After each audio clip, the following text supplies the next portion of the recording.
Culamalunkya Sutta, the shorter discourse to Malunkyaputta. Thus have I heard. On one occasion, the Blessed One was living at Savatthi in Jeta's Grove, Anathapindika's park. Then, while the Venerable Malunkyaputta was alone in meditation, the following thought arose in his mind. These speculative views have been undeclared by the Blessed One, set aside and rejected by him, namely, the world is eternal, and the world is not eternal. The world is finite, the world is infinite. The soul is the same as the body, and the soul is one thing and the body another. After death, the Tathagata exists. After death, the Tathagata does not exist. After death, the Tathagata both exists and does not exist. And after death, the Tathagata neither exists nor does not exist. The Blessed One does not declare these to me, and I do not approve of and accept the fact that he does not declare these to me. So I shall go to the Blessed One and ask him the meaning of this.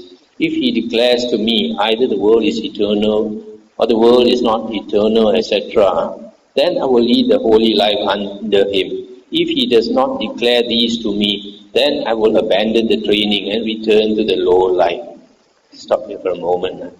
So this Venerable Malunkyaputta, instead of putting his mind on his meditation object, his mind is starting to stray and thinking why the Buddha did not explain all these views to him that external sect teachers accept. So the Buddha never mentioned any one of these. So he's starting to doubt the Buddha. And he says if the Buddha does not explain all these to him, he will disrobe and go back to the lay life. Then when it was evening, the Venerable Malunkyaputta rose from meditation and went to the Blessed One. After paying homage to him, he sat down at one side and told him, "Dear Venerable Sir, while I was alone in meditation, the following thought arose in my mind. These speculative views have been undeclared by the Blessed One. If he does not declare these to me, then I will abandon the training and return to the lower life. If the Blessed One knows the world is eternal, let the Blessed One declare to me the world is eternal.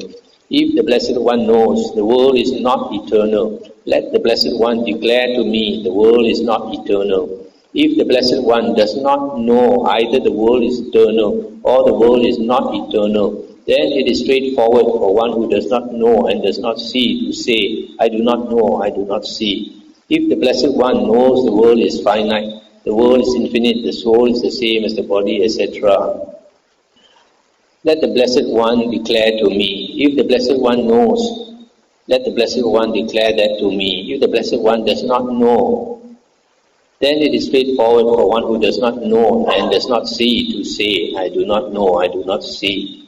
Let's stop here for a moment. So you see this arrogant disciple is come to challenge the Buddha, whether the Buddha knows or not.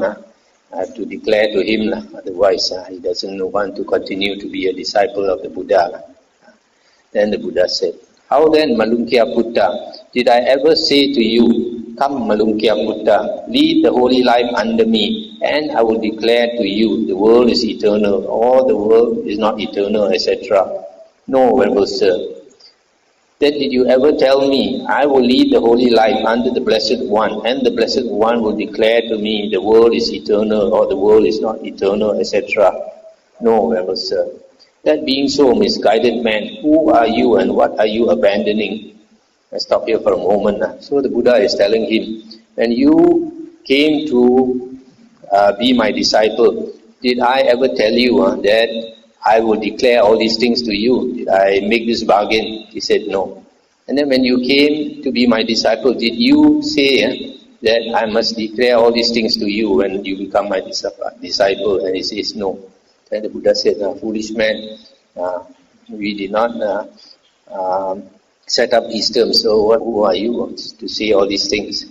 And the Buddha continued, if anyone should say thus, I will not lead the holy life under the Blessed One, until the Blessed One declares to me the world is eternal or the world is not eternal, etc., that would still remain undeclared by the Tathagata, and meanwhile that person would die. Suppose, Malunkyaputta, a man were wounded by an arrow, thickly smeared with poison. And his friends and companions, his kinsmen and relatives, brought the surgeon to treat him.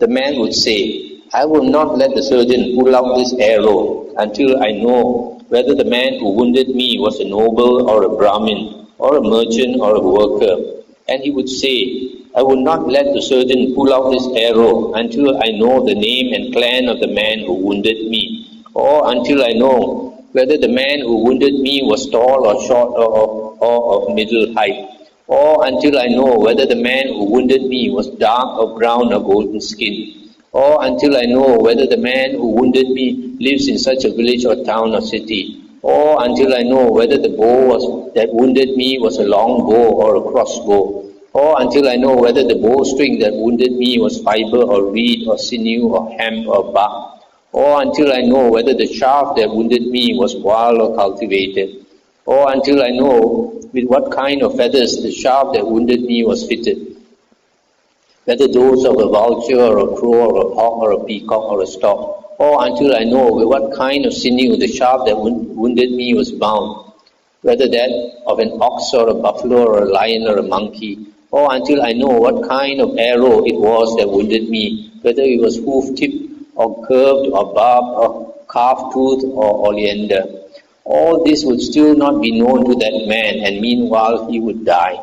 So too, Malunkyaputta, if anyone should say thus, I will not lead the holy life under the Blessed One, until the Blessed One declares to me, the world is eternal, or the world is not eternal, etc., that would still remain undeclared by the Tathagata, and meanwhile that person would die. Stop here for a moment. This is a very classic simile that the Buddha is teaching here, that if a man was wounded, fatally wounded with an arrow thickly smeared with poison, and a surgeon wants to pull out the arrow, he says he will not let the surgeon pull out the arrow until he knows who's the man who wounded him, where he comes from, and what type of arrow, what type of bow, etc. And if he wants to know all these things, he will die before all these things are answered. So the Buddha says in the same way, if a person renounces and then he wants to know all these unbeneficial questions, then he would die before all these are answered. Malunkyaputta, if there is the view the world is eternal, the holy life cannot be lived, and if there is the view the world is not eternal, the holy life cannot be lived. Whether there is the view the world is eternal, or the view the world is not eternal, there is birth, there is aging, there is death, there are sorrow, lamentation, pain, grief, and despair, the destruction of which I prescribe here and now. If there is the view the world is finite, the world is infinite, the soul is the same as the body, etc., the holy life cannot be lived. Whether there is the view after death the Tathaga exists or not, there is birth, there is aging, there is death, there are sorrow, lamentation, pain, grief, and despair, the destruction of which I prescribe here and now. Therefore, Malunkyaputta, remember what I have left undeclared as undeclared. I remember what I have declared as declared. And what have I left undeclared? The world is eternal, that I have left undeclared. The world is not eternal, I have left undeclared. The world is finite, I have left undeclared. The world is infinite, I have left undeclared. The soul is the same as the body, I have left undeclared, etc., etc. All these I have left undeclared. Why have I left that undeclared? Because it is unbeneficial. It does not belong to the fundamentals of the holy life. It does not lead to disenchantment, to dispassion, to cessation, to peace, to direct knowledge, to enlightenment, to nibbana. That is why I have left it undeclared. And what have I declared? This is suffering, I have declared. This is the origin of suffering, I have declared. This is the cessation of suffering, I have declared. This is the way leading to the cessation of suffering, I have declared. Why have I declared that? Because it is beneficial. It belongs to the fundamentals of the holy life. It leads to disenchantment, to dispassion, to cessation, to peace, to direct knowledge, to enlightenment, to nibbana. That is why I have declared it. Therefore, Malunkyaputta, remember what I have left undeclared as undeclared, and remember what I have declared as declared. That is what the Blessed One said. Remember, Malunkyaputta was satisfied and delighted in the Blessed One's words. That's the end of the sutta. So you see here, the Buddha has taken a lot of trouble to explain to him why the Buddha does not declare all these views, because it has nothing to do with the holy life. It does not help you to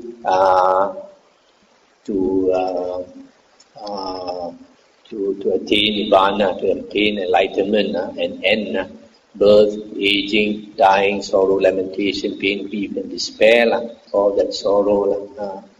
But the Buddha says, he declares the Four Noble Truths because it is beneficial, because it belongs to the fundamentals of the holy life and leads to disenchantment, to dispassion, to cessation, to peace, direct knowledge, enlightenment and nibbana. That's why the Buddha declares the Four Noble Truths.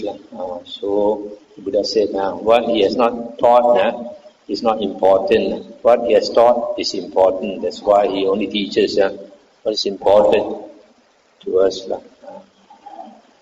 So, there's one sutta. One day, the Buddha was talking to his disciples. He took up a handful of leaves in his hand and he asked his disciples, which is more, the leaves in my hand or the leaves in the forest? And the disciples said, the leaves in your hand are very few compared to the leaves in the forest, Bhagavan. So the Buddha said, in the same way, what I know is like the leaves in the forest. What I teach is like the leaves in my hand. So what the Buddha teaches is just the essentials. What he knows, a lot of things are not important to us. If we want to know too many things, we will die before we can know all these things. So life is too short. Our problem is that life, the cycle of rebirths, births and rebirths is suffering. So our problem is to end our suffering, not to find out a lot of things about this world.